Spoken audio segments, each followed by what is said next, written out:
From the castle in Owings Mills, it is the Banner Ravens podcast. Paul Mancano joined by Jonas, Shaffer, and Kyle Goon, columnist for the Baltimore Banner. We are going to be diving into some bye-week topics today. We've got some news and notes. We are going to be handing out slices of a blame pie for the Ravens 1 and 5 start and looking ahead to what the Ravens perhaps need to accomplish over the next week and a half. All that and much, much more. But first, let's get a quick word from our sponsors.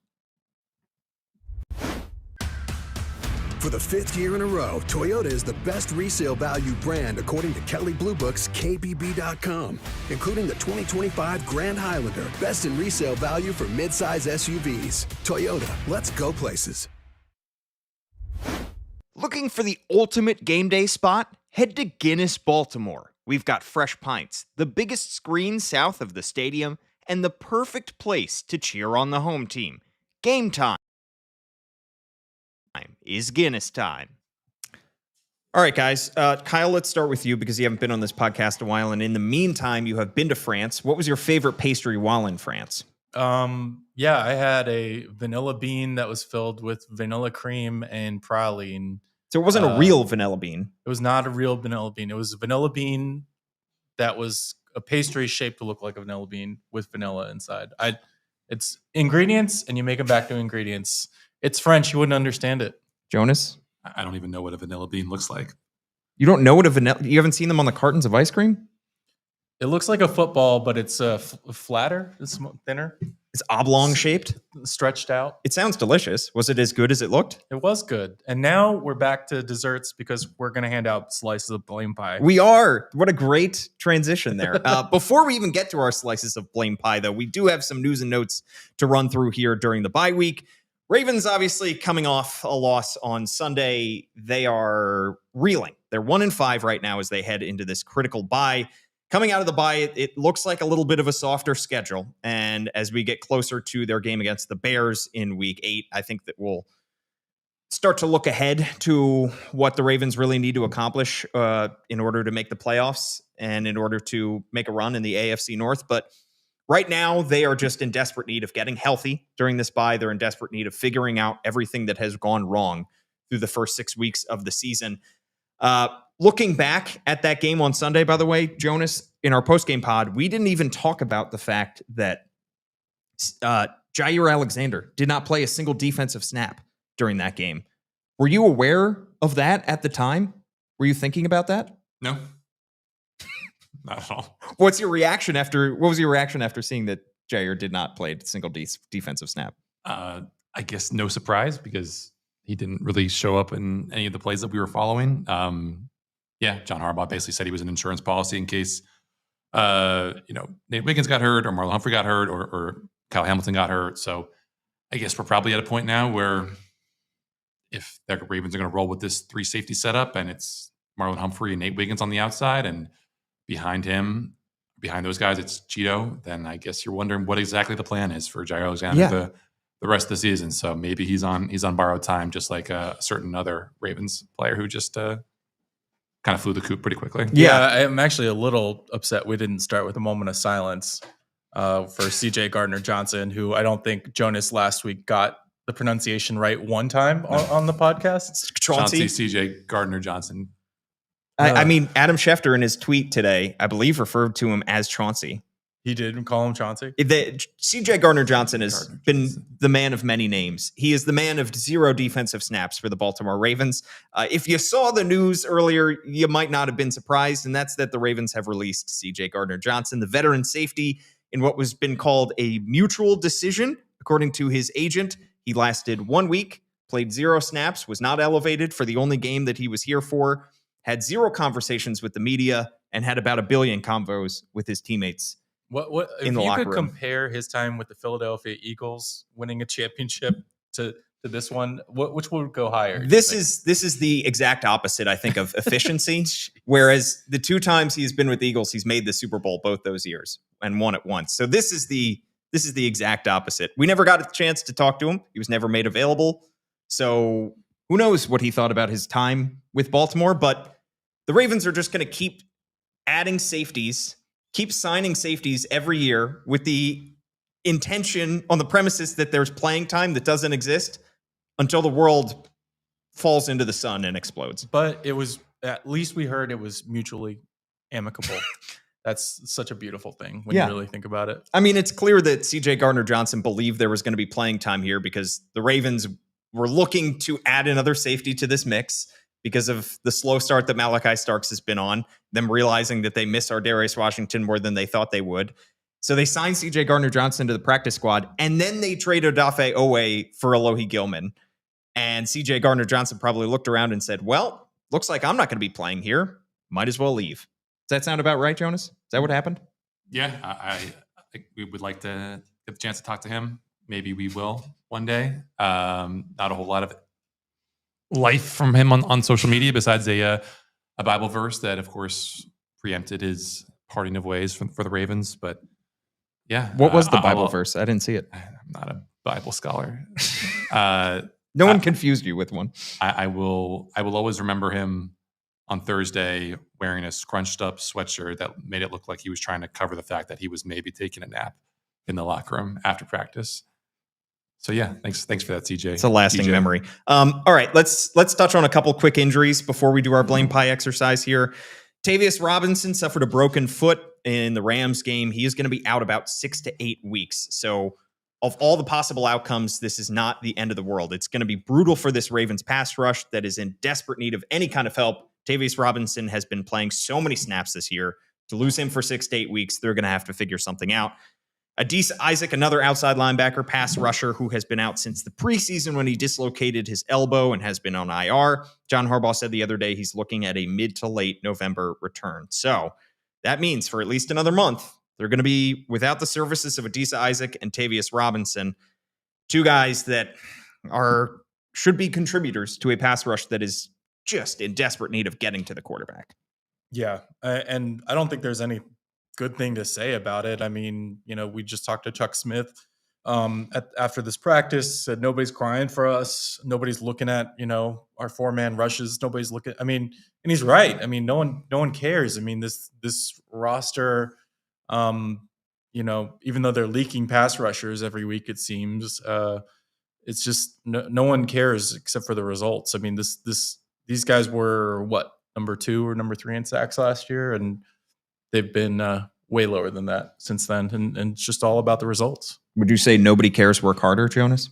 I wouldn't, because I'm not a fan of hoary cliches, but I would say that, yeah, like they lose an outside rusher. They lose an inside rusher with what Tavius can give you when he reduces on passing downs. It's just they're in a very, very tough spot. Mike Green hasn't done much of anything. Chuck Smith praised him today, saying that he's doing what not a lot of other rookies around the NFL are doing, which is having starter snaps. But you need to be able to do more than set the edge when you kind of come in with the expectations that he does, and certainly on this defense that is near the bottom of the league in sacks and in sack rate. So it's just a tough situation for these guys. They're already overextended in terms of what they're asking this group of pass rushers to do. Obviously, Kyle Van Noy is going to come back from the bye, hopefully healthier than he was since that early season, soft tissue injury. But there's just not a lot of hope on the horizon. Drake Jackson signing today with the Commanders. Obviously, had visited the Ravens previously, but if you're looking for a team that could get you a playoff check, you're probably going to check the box that says the Commanders and not the Ravens, because the Ravens right now are angling for a top 5 pick and not a division title. That's a depressing thought to think of, but let's turn our attention to how the Ravens got into that position in the first place. Our word of the day is objurgation. Had you heard this word, Jonas? Nope. Man of quite a large vocabulary. Jonas is bringing kind of an emo energy to the podcast today. He's wearing all black. He's not all black. Yeah, gray underneath. Yeah, he's got his arms crossed. If you're watching live it's on kind X, of a charcoal-ish. I don't know. Yeah, charcoal. Maybe that should be the word of the day, Paul. Could be watching on X, Facebook, or YouTube, or listening to us anywhere on your podcast platforms. Write us a 5-star review, and I'll read it out here on the show. Objurgation means a harsh rebuke, and I think there have been a lot of harsh rebukes from fans. We were looking at this bye week for a long time and saying, if the Ravens are going to make changes, major changes, especially to their coaching staff, it would make the most sense to do it during this bye week, because you have an extra week to help somebody new get installed into a new role and figure things out. Looks like everybody's safe from what we could tell. Talk to a lot of the coordinators and assistants today. Seems like this coaching staff is sticking in place for at least the next few weeks and possibly the remainder of the season.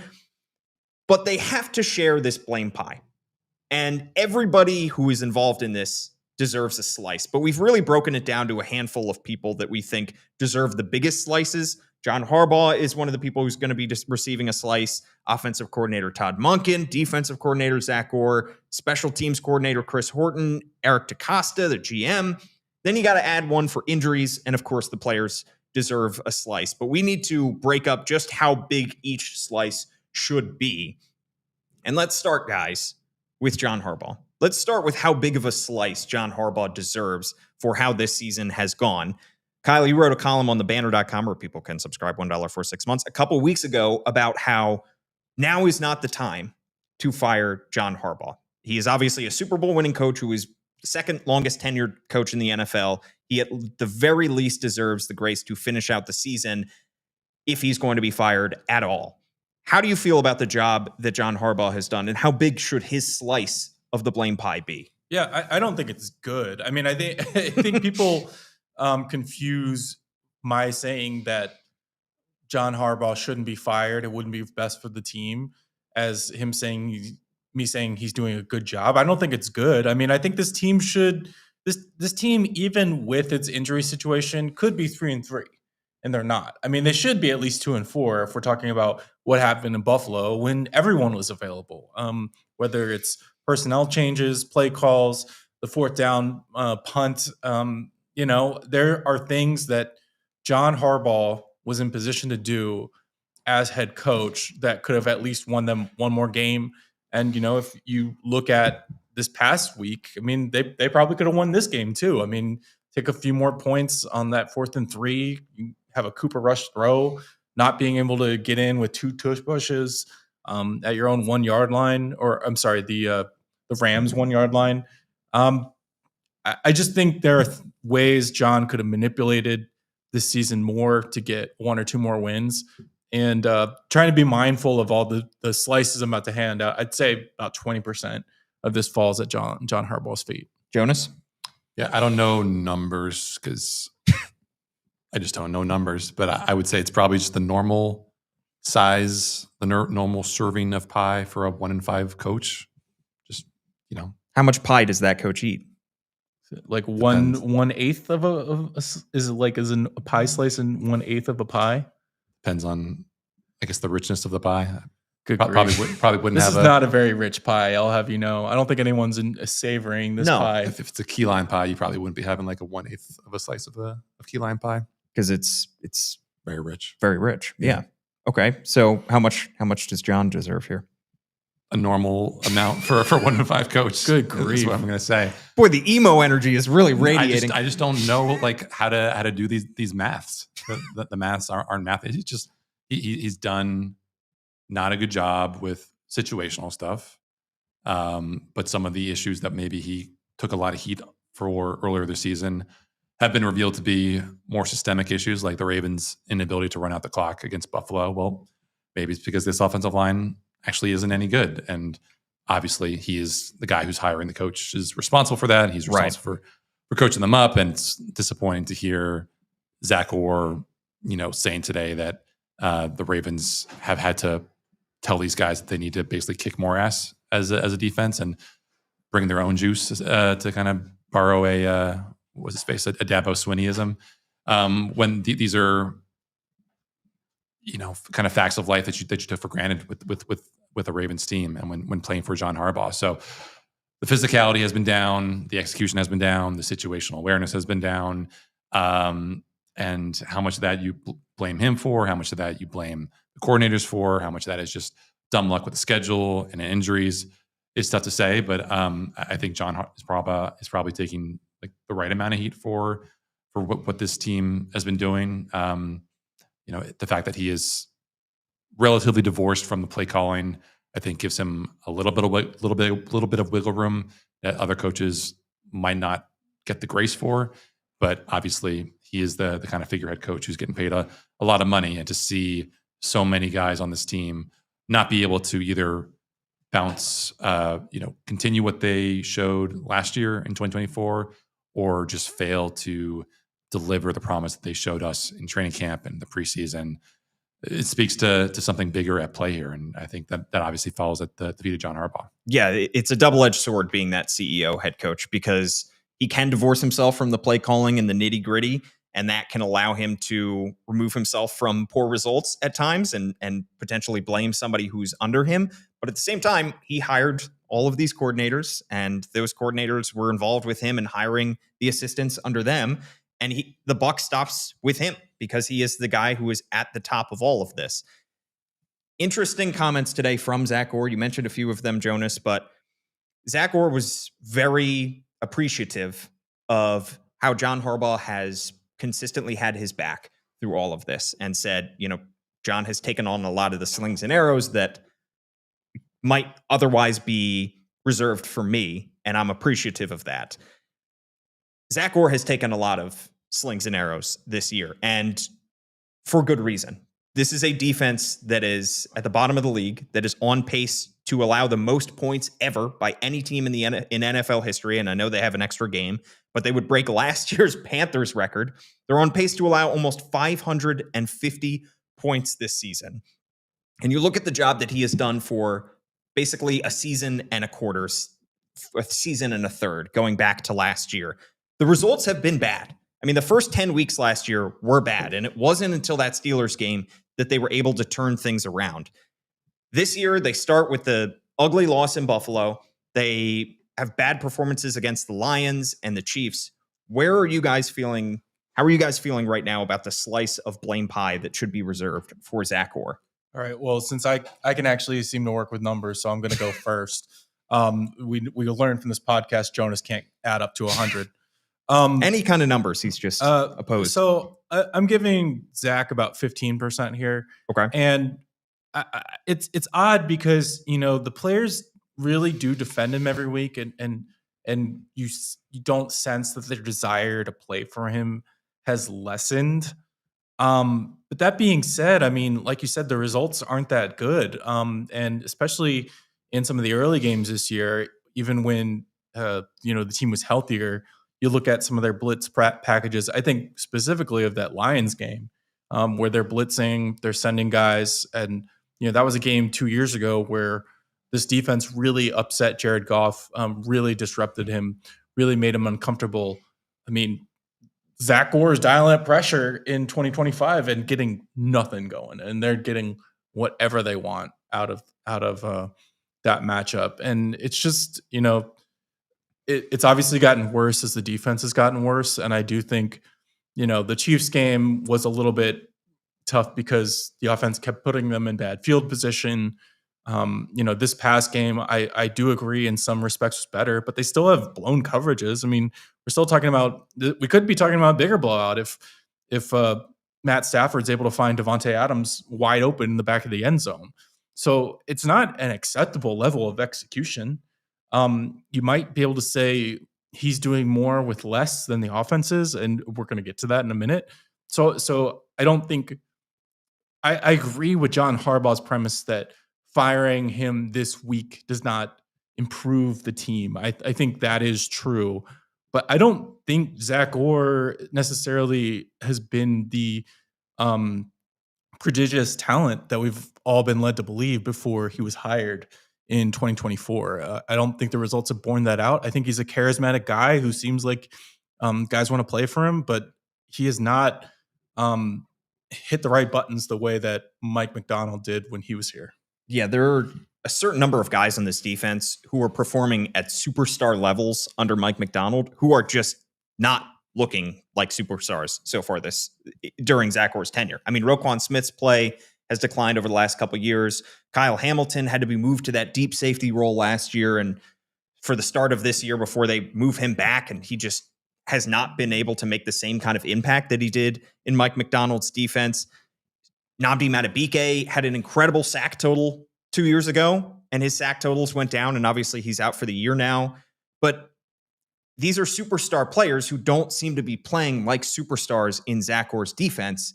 Jonas, what do you think of how much blame I guess I won't ask for any numbers, Jonas, but the job that Zach Orr has done so far this season.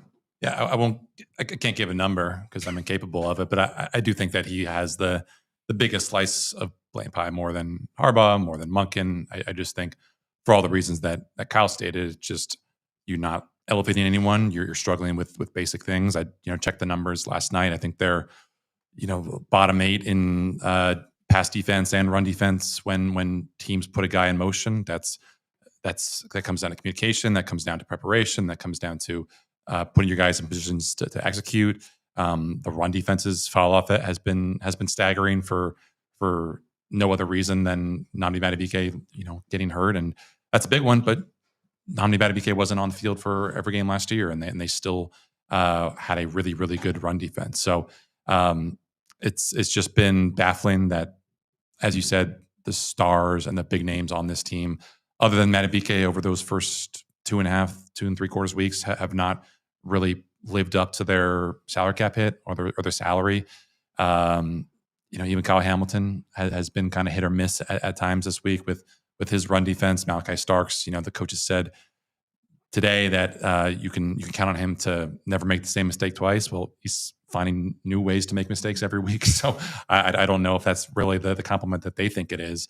And just the pass rush in general, going from, even though it wasn't a high pressure rate team last year, I think from falling from 7th in sack rate overall to bottom 2 in this league, depending on what the results from this weekend were, it's just pretty inexplicable considering the kind of pedigree that they've invested at the position. Even if you don't have the thoroughbreds that you thought you should do, you should still be able to find ways to scheme pressure up with the guys that we think are talented in the back end, and should be able to hold up for 2.5, 3.5 seconds. And obviously, good timing for Zach Orr for this defense to deliver probably the best performance of the season, and maybe helping to save his job. But if you're looking at just what the momentum of this defense is overall heading into the bye, I don't think it's a sure thing that he's going to make it through this season with his job, just because there's so much talent on this team. And if they continue to show in weeks 8 to 18 what they did in weeks 1 to 6,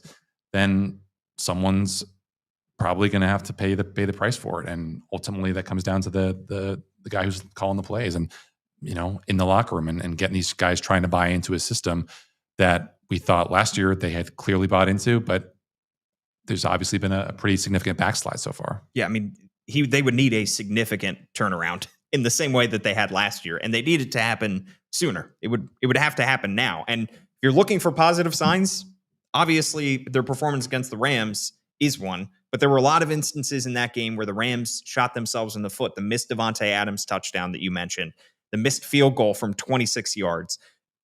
There are so many instances in that game where the Rams helped out Zach Orr and the defense.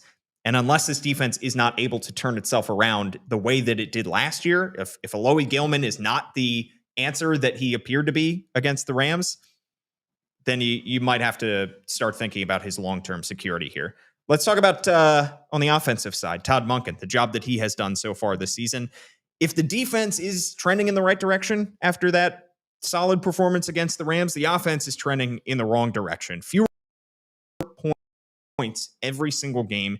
On an area of the game that John Harbaugh was especially critical of on Monday was their inability to score from inside the 10. And it's not just inside the 10, it's inside the 22. In terms of red zone touchdown percentage, Ravens are 26th in the NFL. And then when they get in goal-to-goal situations, they've been the victim on the wrong side of multiple goal line stands, despite the fact that they have Derek freaking Henry in the backfield and Lamar Jackson in a lot of those instances. It's an offensive line problem. It's a scheme problem. It's a play calling problem. And right now, this offense with Cooper Rush under center, Kyle, is not even close to acceptable. No. And I'm going to actually do something that I'm sure Jonas will disagree with, but I'm going to give Todd the same amount of pie that I give Zach, and 15%. Jonas, I don't expect you to remember that number, just so you know. Blair High School product, gentlemen. But what I was referencing earlier, more with less, Todd Monken is doing the opposite. Like, So it's funny because like I feel like Jonas is such an analytical watcher of football, and I'm far more emotional. I'm trying to write a column that connects with the emotions and reactions of the game. And honestly, what I've gotten angriest this year watching the Ravens, most frustrated, the most exasperated, is when I watch an offense with Derrick Henry, with DeAndre Hopkins, with Zay Flowers, with Mark Andrews, with Isaiah Likely, with Rashad Bateman, guys who are proven playmakers just struggle the way they have. I mean, that fourth and third call that went nowhere with Cooper Rush throwing the football, which I think is a little bit on Cooper. But, you know, the 2 fumbles by Zay, the goal line stand or the goal line rushes that went nowhere. Why are these guys so bad? Why is this the lowest scoring home game in 23 years? That like, I mean, the lowest scoring home game since 2002. Do you know how many bad quarterbacks and bad offenses Baltimore has had in those 23 years? And you have all these all pros, these pro bowlers. I know you don't have Lamar Jackson, but I saw a stat yesterday, like they're averaging almost like 25 points less with Lamar out as quarterback. Is he really a 25 point per game player on his own when you have all these other guys, 2 of whom are at least going to the Hall of Fame? Like, and you can't do better than 3 points. So I think Todd Monken has really failed with more. And in my estimation, that makes me want to give him more of the blame pie. Interesting. Jonas, what do you make of the charge that the Ravens offense really is Lamar Jackson making things go? And unless they have Lamar Jackson in there, Todd Monken's not able to script up a good offense. I guess I'm willing to give him more credit for how the season started rather than how the past couple of weeks have gone. He's not the one who signed Cooper Rush. He's not the one who had to rely on Tyler Huntley as the third string quarterback. Certainly, I think we all expected the offense to look better with the backup in, these backups in than it has. The offensive line being what it has been disappointing. It's been bad. I don't think that there was ever a sustained level of mediocrity this long last year, despite some of the injuries up front. It's been disappointing. But I think over the course of the season, and not just the shameful past 3 or 4 weeks, he's been at least showing us some things in terms of the explosiveness that the defense has not been able to limit. Obviously, maybe we would be feeling better about this offense if we kind of saw more of the sustained drives that we did on Sunday over the course of the season. But they weren't sustaining drives when Lamar Jackson was healthy. They were on the field for too short a time. I mean, turnovers have been a problem, and I know maybe that's a little freaky or a little noisy with Derrick Henry and Zay Flowers. But this offense, like, I think one of the reasons I had so much confidence in the Ravens as a Super Bowl pick is you look at the offense and you're like, wow, they're like basically ran it back. They take out Patrick McCarry and then they put in DeAndre Hopkins. Like, is Patrick McCarry really holding that whole OL together? Like, is Andrew Voorhees really that much of a drop off from Patrick McCarry? Like, I feel like the answer is no. Like, I feel like there's a real gap there between what I expected, and even with Lamar out, like they haven't been able to sustain drives. They've had, you talk about how they started the season. Well, yeah, they had a bunch of explosives. They had some awesome Derrick Henry runs of like busting the Bills coverage downfield. And it's just, I don't know. To me, the shortcoming there, and I'm sure we're going to get to a personnel explanation as well, but I think Todd has to eat some of that for how far short the offense is of expectations the whole year, not just the last 3 games. I understand it, and the time of possession issue has been a big problem for the Ravens all season long. And it really started... Just not enough snaps. It started in Buffalo for sure. But if you're just looking at a points perspective here, sure. 40 points against Buffalo, 34 offensive points against Cleveland, 30 offensive points against Detroit, and then 13 3/4 at Arrowhead when Lamar Jackson is in the game. And this is where the conversation of personnel versus coaching becomes so harrowed and so fraught, because how much of the offensive struggles of these last 3 weeks can be blamed on Cooper Rush. Is Cooper Rush really that bad? Or is Todd Monken? Yeah, yes. That's the question. But Cooper Rush has had success in Dallas before. I mean, he came in with a 9-5 record with 20 touchdowns and 10 interceptions. So we've seen him play good football in the past. He's not doing it here. And we've seen all these guys, like you mentioned, all of the other offensive pieces are in place with the exception of Pat Ricard. We've seen them be great players in the past. Lamar Jackson should not be the difference between an offense that scores 35 points a game and an offense that scores 3 points at home against It's crazy. the Rams. I'm sorry. Like, that is crazy. And I respect Lamar's talents and find them as singular as anyone. He should have won MVP last year. This I'll is argue proof that he should have won MVP this last is year. proof that he should have won MVP last year. But it should not be this different. You should be able to get through a game or two without your quarterback. I mean, maybe not against the Chiefs, and I think you can also chalk up the Texans to injury, but they should have been in better position to compete in this Rams game. They were not in position at all in the second half, and that is a indictment of this team offensively. And when you're looking at just this season, certainly you can level criticism against Todd Monken. I think if you're comparing the two coordinators, though, and you're taking the body of work, since when Todd Monken has been here now 2.5 years and Zach Orr has been here 1.5 years in those roles, the offense was literally historic last year. I mean, the Ravens led the NFL in yards per game. They were third in points per game last year. They were the first team in NFL history to score 40 passing touchdowns and 20 rushing touchdowns, first to throw for 4,000 yards and run for at least 3,000.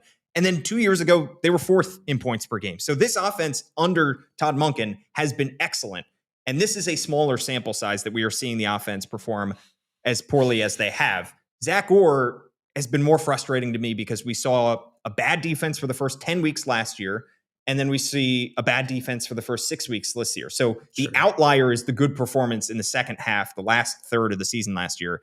Right now for Todd Monken, I feel like this first 6-game stretch is the outlier. Jonas, what do you think?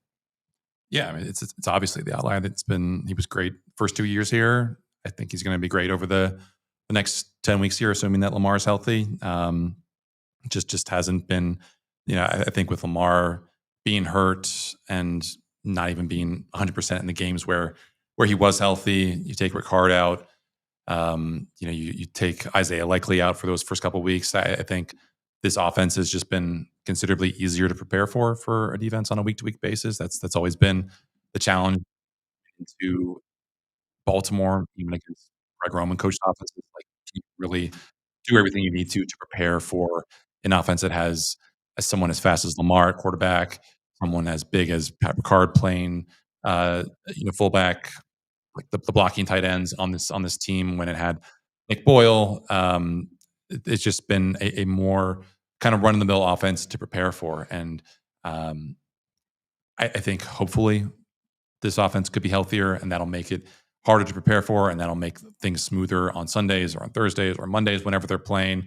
And obviously it's on Monken to make this offense sing and click and hum, no matter who's in there. And it hasn't happened this year. And I think I'm probably just as disappointed as Kyle in how this looked without Lamar. I think we expected a much better product, a much cleaner product, but the offensive line hasn't held up its end of the bargain. There have been just rank inaccuracy from Cooper Rush, and Tyler Huntley again, was kind of running into more trouble on Sunday when he did finally get into the game. So it's just been one step forward, 2 steps back from this offense ever since that Chiefs game. It's felt like, and maybe it'll finally click into gear like it did at times last year. There were definitely times last year that even when the Ravens had all their personnel, it was kind of a headbanging afternoon. You think of the game against the Steelers. You think of other afternoons where it just really never felt like things were as smooth as they could have been. And that's just the kind of, that's life in the NFL. Teams catch up to you sooner than you would like, and you've got to find a way forward. And hopefully we'll never have to watch more than a quarter of Cooper Rush ever again, just for our own sanity moving forward. You never know. There could be a week 17, week 18 game where the Ravens are more interested in draft position than they are in making the playoffs. We might see your red-haired brethren out there, Jonas again. All right, so those are the two main coordinators. Let's get to, there is a third side of the football, and that's special teams. Chris Horton is the special teams coordinator. Guys, I think we're in agreement here. The special teams have been good this year. I mean, Chris Horton deserved criticism. No pie for Chris Horton. No pie. Yeah, we can skip it. I mean, the one comment I'll make is I really thought LeJontay Wester would be more impactful for this team. And when he gets a chance, he is. It's not his fault. He just hasn't gotten many punts to return. Yeah, he gets bailed out by fumbling the ball and then getting a 36-yard return last week. But defense hasn't forced many punts, many opportunities for him. But Tyler Loop is a rookie, 9 for 10 on field goal attempts, 15 for 16 on extra points. When he kicks the ball in the landing zone, things go well. So Chris Horton doesn't deserve any pie. Congratulations. Who do we think is more likely to make the Pro Bowl at this point? Jordan Stout or Lamar Jackson? Jordan Stout. Oh, yeah. I mean, Lamar, at this point, Lamar Jackson has missed 2.5 games. Lamar's missed a lot of games. All right. Injuries. This is the part of the conversation that I think needs to be had, because there are parts of the Ravens' failures that are certainly out of their control. Lamar Jackson has missed 2 games and a quarter. Roquan Smith has missed about 2.5 games. Nnamdi Madubuike, as we know, has missed 4 games and is out for the season. Kyle Hamilton, Marlon Humphrey have each missed a game. Isaiah Likely has missed the first 3 games of the season. Patrick Ricard missed the entire season so far. Ronnie Stanley, Adisa Isaac, Emory Jones, Ardarius Washington, all those guys have missed time as well. Injury regression has hit this team hard. But Kyle, are you giving injuries a larger slice of the pie than you did for Todd Monken and Zach Orr? Yeah, I am going to give it what sounds like not a big slice of pie comparatively, 20%, because I'm just trying to ration all my pie that I have left for Jonas's sake. Thank you for putting in the effort of dividing. Yeah, but yeah, I mean, like we know what it is. I just thought, I mean, I wrote about it the day it happened, where they get run over by Detroit. I'm like, okay, well, I don't think this team's going to win the Super Bowl if they get run on like that. If Nnamdi Madubuike really doesn't come back, if this is how the run defense is, then I don't think they're going to win the Super Bowl, because teams like that don't. But like that starts from the Nnamdi Madubuike injury, which I really think held the defense together more than we could appreciate, especially when you look at the film from the week before against Cleveland, how disruptive he was. I think he had 2 sacks before we went out into 2 games. I thought he was on his way to becoming that contract player again. And so I really think that's been huge. Obviously, Lamar being out has been huge. Roquan being out, Ronnie being out. I mean, injuries have really hurt this team. And I like I was saying before, I chalk at least 2 of the losses up to definitely injury. I mean, I do think the Chiefs were better than the Ravens, but they did not have a chance with all the injuries they accrued by halftime, and then the Texans. But I still think there's obviously more blame to go around. So, but 20%, which is the largest share I've given out so far, tied it with John Harbaugh. That's what I attribute to injuries. Jonas? 2 slices of pie for the injuries. It's tough to win without Lamar Jackson. We know this. It's tough to score without Lamar Jackson. We know this. Nnamdi's injury has been core shaking. I can't think of another adjective that would best sum it up. They've missed Kyle Van Noy. They've had to put guys who aren't totally healthy in positions to succeed. You think back even to week 1, whether the Ravens would have come out of that game if they had relied on someone else besides a clearly not 100% Jaire Alexander to defend Keon Coleman, who is not, in fact, looking like a Pro Bowl wide receiver, despite what we saw in week 1 in Buffalo. Did you see his sick chain yesterday? Yeah. Did you see him walk into the stadium? Did you see him walk into the building without with his midriff exposed? Yes, like a wide receiver 1 behavior without wide receiver 1 stats. It's just, I don't think it's quite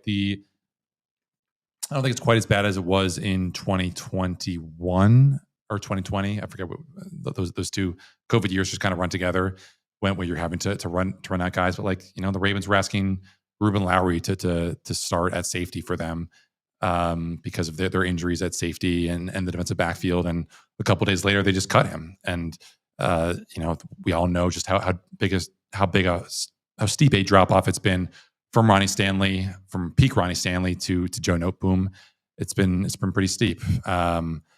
It's just been one thing after another with the injuries up front on both sides of the ball, and that's where the Ravens have buttered their bread in previous years. That's, you always expected this is the Ravens team to be able to set the line of scrimmage, to dictate their terms of engagement to other teams, and because of missing Madubuike, because of not having Ronnie, because of not having Patrick Ricard, they have just felt like another team out there, and it's been a shame, but we probably won't ever get a Super Bowl caliber Ravens team because of the injuries up front, and losing Tavius Robinson again is going to hurt their efforts to be the team that sets the terms on first and second down.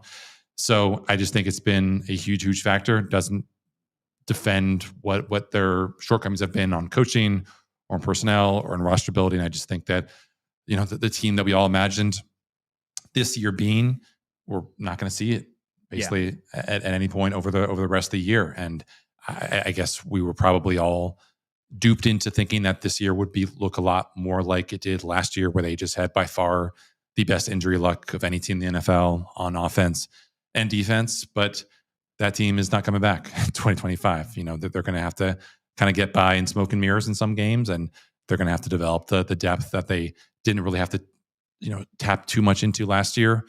And you just hope that Lamar Jackson is able to be 100% of the rest of the way, because if he's not, and if he's just a good quarterback as opposed to a great quarterback, then I don't know if this offense can reach the stratospheric heights that it did last year and carry this team into the 8 to 9 wins that it needs to get back into the playoffs. Yeah. Let's talk about Eric DeCosta and the job that he did in assembling this roster. I think we can all acknowledge off the top that Eric DeCosta is one of the best GMs in the entire NFL. The way that he has been able to use the Ravens roster has been nothing short of impressive over his tenure, really, since he started in 2018.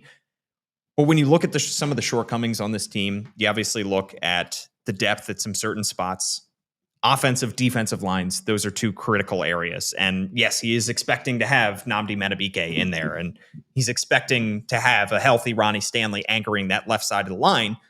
But the Ravens have been a little bit thin in the trenches. And when you look at the way that he has used his assets, especially I think of in the draft, in first-round picks, he's used back-to-back first-round picks now on players in the defensive backfield. And even before that, he was spending his first-round picks on wide receivers, not addressing the trenches. And it seems like this year, their lack of depth in those areas has really hurt them.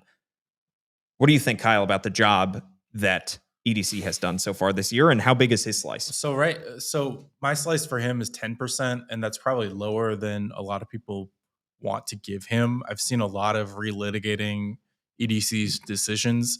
I guess when I try to go back without the benefit of hindsight, I have a lot of trouble with that. I mean, I thought the team was in a very good spot going into the season, and I think a lot of people did.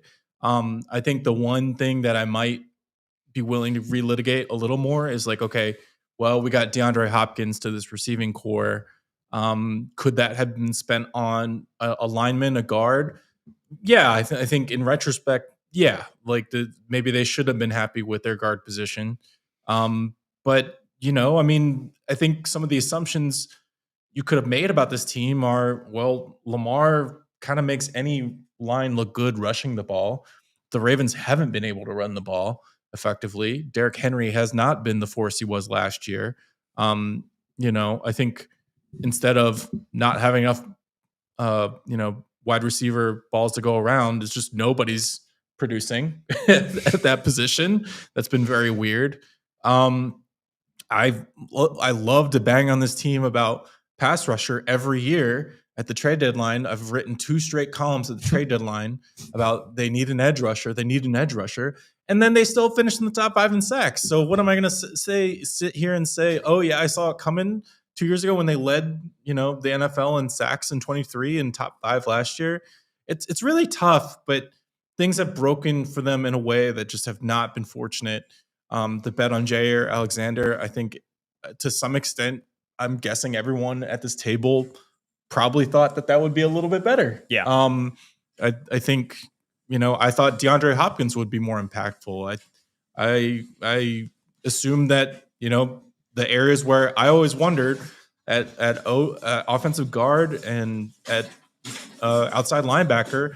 They always seem to have an answer the last 2 years. So I was sort of like, okay, I'm not going to be fooled again into crying the same song. And then, of course, all those things matter this year. So it's tougher to kind of sit back and relitigate everything that EDC did. But clearly there were some weaknesses that maybe sort of touching on what Jonas said, we all got lulled into thinking, hey, it's okay because it worked out last year. It worked out in 2023.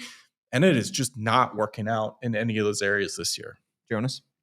Yeah, I think it would probably be one of the smaller pieces of pie. I think, you can probably be cynical about how Eric DeCosta does business here in ways that have paid off and just are not paying off now. Like, looking for a quarterback, a backup quarterback who wouldn't cross a certain line in the sand that you have in terms of contract size, because God forbid you go over that line and now you don't have a 5th or 6th round compensatory pick coming back your way. And, if the Ravens had been willing to pay a Mac Jones size contract instead of a Cooper Rush size contract, then maybe the Ravens are 2-3 instead of 1-4, at this point going into the bye. Or what are they? 1-5. They're 1-5. Yeah, sorry. But the thing is, you don't know numbers. And I've written about backup quarterback before when it was Josh Johnson last year.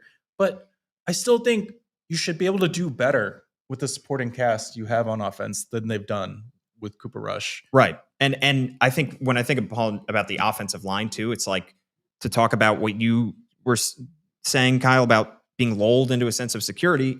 We were kind of lulled into this sense of security with the performance of Patrick McCary kind of filling in multiple spots, and especially Daniel Falele. And even all the kvetching we're going through this year, I don't hear a lot of calls for like we should have re-signed Patrick McCary. I don't think people thought that was the answer. No. So the answer probably would have been like sign someone better. Yeah. But then it's sort of like, okay, who is better? I mean, I can't sit here and say that. Like, I knew all the guards who were on the market. I mean, I think the Ravens did a good job by getting Ronnie back, and too bad he's been injured again. But it's really hard, I think, I'm glad a little bit that Jonas agrees with me on some level. I think it's really hard to relitigate all those decisions. It's very easy to say, oh, well, this didn't work out and this didn't work out and this was a weakness. But I mean, in previous years, it's just hasn't really mattered that much. It hasn't really mattered that much who the guards were. It hasn't really mattered that much who the ends were. I mean, Kyle Van Noy came off his couch in 2023. Yeah.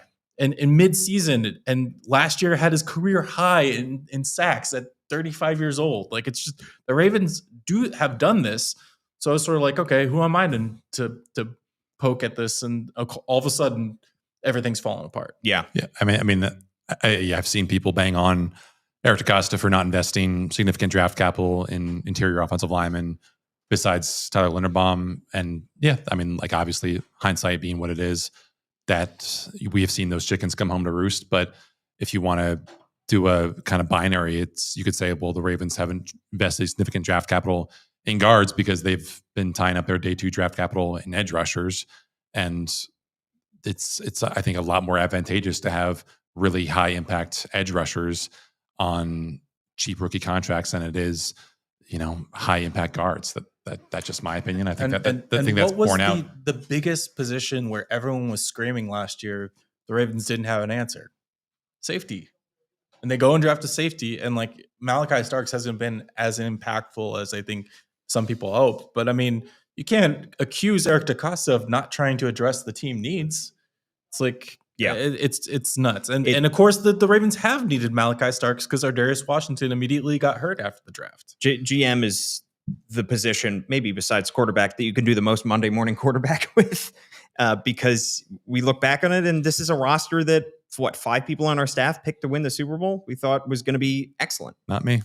Jonas did not. Let the record show. But congratulations. They were going to the Super Bowl, right? In your pick? We don't have to worry about that. We don't have to relitigate that. Well, we can. Jonas got roasted. All right. All I know is that I didn't. His own blame pie. All I know is that the Ravens aren't going to win the Super Bowl, and guess who was right about that? Congratulations.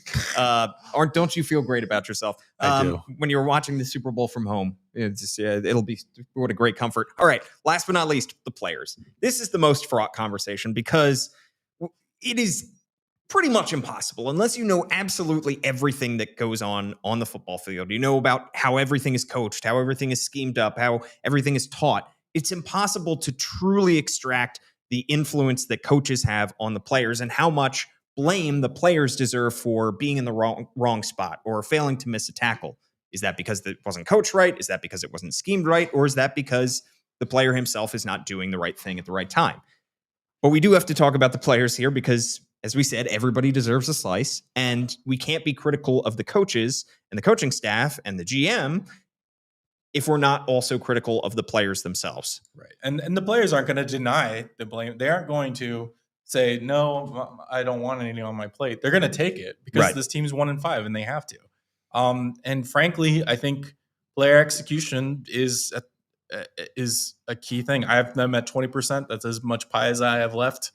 There you go. It adds up to 100. Yeah. I find myself really disappointed at certain efforts, certain guys who I don't think have lived up to their billing. I mean, on some level, I feel sad saying this, but I don't think Roquan Smith is the player he was 2 years ago when he tore it up. And he had a great game against Cleveland.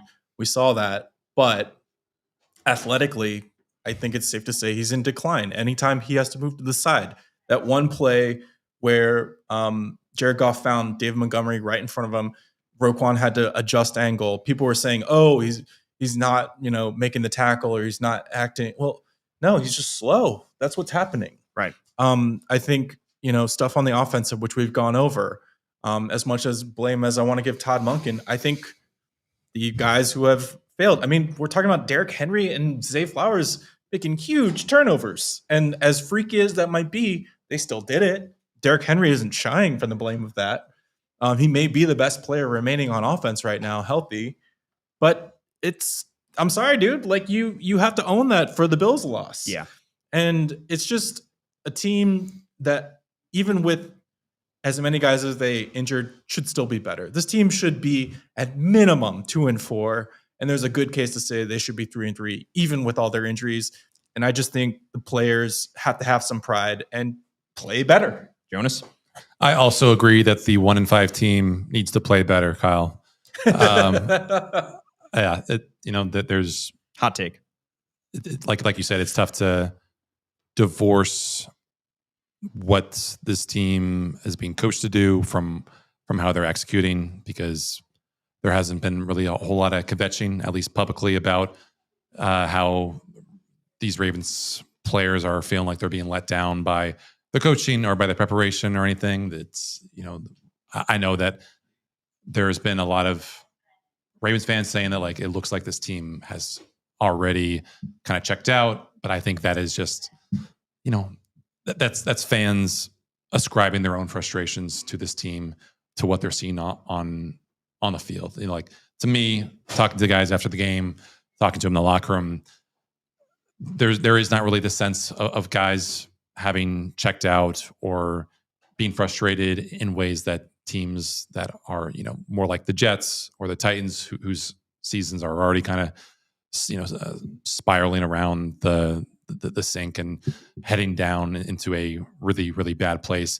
You don't really get that sense that this is a team that has checked out, that is already making plans for Cancun in January and February. You just don't really get that sense. I mean, you said something earlier, which is we may never see the Super Bowl team, and that may be true, but they're still trying to prove that they're the Super Bowl team. I think especially guys who are here for a long time, and are under contract for many years. Kyle Hamilton jumps to mind, but also, Ronnie, also Lamar, also Derek now, that he got extended.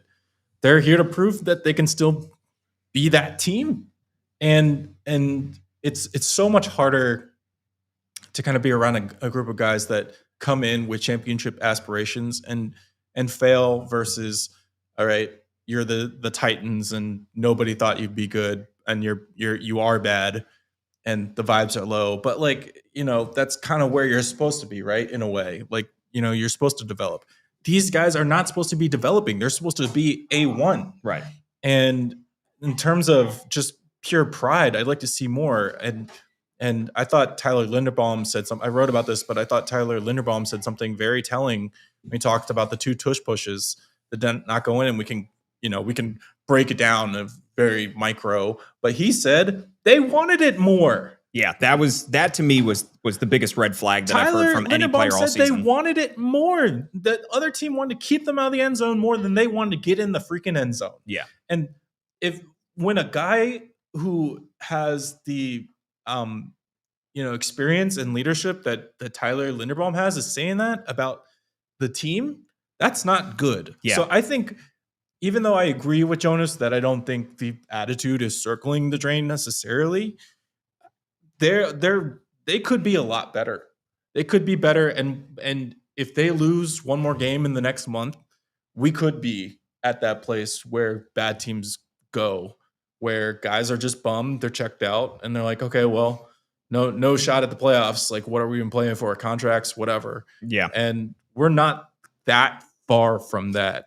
I think that Tyler Linderbaum comment raised some red flags, and I think the Kyle Van Noy comment from after the Texans game, got to get our S together. Yeah, that was after the Texans game, raised some red flags too. And when he was saying we're going to try to find out about the accountability levels of this team. Yeah, I mean, it's a weird season because it's almost like this team has carried itself like a Super Bowl champion when it hasn't even been to the Super Bowl in the Lamar era. And I don't really know what to make of that. It's going to be an interesting next couple of weeks. It's going to be an interesting next couple of months as this team, kind of carries out the string. But I expect more because not only were there high expectations, were they talking about championship this year? This team has been together. Yeah. So much of the team has been together. And even through the injuries, I mean, those guys are still on the sideline. And the fact that we are sort of taking these losses and then a lot of those guys are kind of shrugging after the game, that's not good. No. It's like not with this many returners. I mean, and the returners was a huge reason why people thought this was a Super Bowl caliber team. Yeah. And the fact that you're falling short of expectations and then you're also struggling to answer for why those expectations aren't being met, that's not a good combo. Well, all of those combinations, all of those ingredients lead to one big blame pie. And that's why all of these people that we've mentioned, and even ones that we haven't, deserve slices of the blame pie. Just to put a bow on it, since we haven't heard to put whipped cream on it. Yeah, sure. Let's go with that. A cherry. Let's recap and maybe if we go from left to right, then I can give you guys the numbers of the breakdowns. Sure. Let's start with John Harbaugh.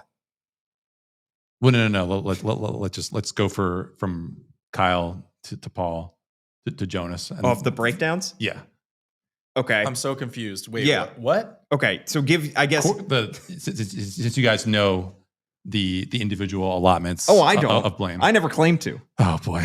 Okay. So I'm at 20 for John, 15 for each of the coordinators, 20 for the injuries, 20 for the personnel, and 10 for EDC. 0 Jonas? for Chris Horton, a perfect boy. All this ice cream on this pie has given me a brain freeze. Yeah. Let's go 30 for Zach Orr. Let's go 25. Let's go 25 for Todd Monken. Let's go 25 for John Harbaugh. So we are up to 80. 80 for coaches alone. And let's go, I guess, split the difference between injuries and players. But then there's also Eric DeCosta. God, yeah. This is so confusing. This is so bad. If only somebody didn't suggest I'm a just different saying, podcast WJZ, Alex Glaze, and I went to Mount Hebron High School, a fine educational institution. Yeah. I think we are very good with numbers. I don't know about Blair kids, but I try to give my. Let's give another 10% for someone because I try to put my 110% into every podcast. Sure. I'll give you a number. It's an hour, and we've been going on for an hour about Blame Pie. We are going to take one more quick break. On the other side, we will look ahead to this bye week. For For the 5th year in a row, Toyota is the best resale value brand according to Kelley Blue Book's KBB.com, including the 2025 Grand Highlander, best in resale value for midsize SUVs. Toyota, let's go places. Looking for the ultimate game day spot? Head to Guinness, Baltimore. We've got fresh pints, the biggest screen south of the stadium, and the perfect place to cheer on the home team. Game time is Guinness time. All right, guys. Ravens have to get healthy. I think that is the primary focus of this bye, and the hope is that Lamar Jackson, the Patrick Ricard, that some of these key pieces are going to be back after the bye.